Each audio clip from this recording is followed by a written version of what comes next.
mitai tu lem yang ketuk audition je film Satar. Lalu penlong nakaliang jonga kalong kani kalong jipentip yapi barok ki bakwa ban simata kani ka audition je film Satar.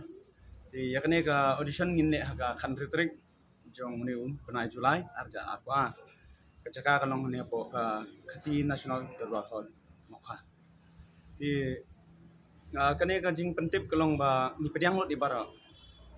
Kata kalong nadu ki kat kum kerta ka bangil ade bu hang tu kalong nadu ki kendai rang di ke bakham kerpang ay kalong ke ba ni pediang tu kadai ba ke baningkong ni don kami uran senran kalong ki bong seperti yang address nang ta ke baan ni don kami ki bulen kentai ba senrang kita long laingot kentai laingot senrang bat ke balai kalong ni ki parlok ni don kam arngut ne laingot tahi di bat ka basau kalong yaki nong shat kinong shot ang tulong gidi benang bat ka acting namar balai ba kimdei ban shushat kindon ru kapat kene ketsot hanggu ko film te shi tu khanjat galong khabar ka basung tanat koi long ini seperti aktris hani ke film katum kajing om try lani producer director ba hap bana yang namar ba kadon koi ka jingruai lan kajing shot jungi aktris supporting actress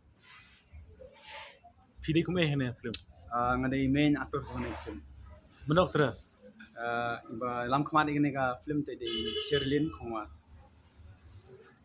Ka story Satar ke ek jumo. Tip. ya story ngim nam matai da namar ba ya kata te yung ka i bersapatai long kari ha ka full film buat sa i sa tip te mata bang idang sedang idang yawat actress supporting actress ngiding wat ki artist ke badan kam te ngimpat petip ai ka story jong ka film Satar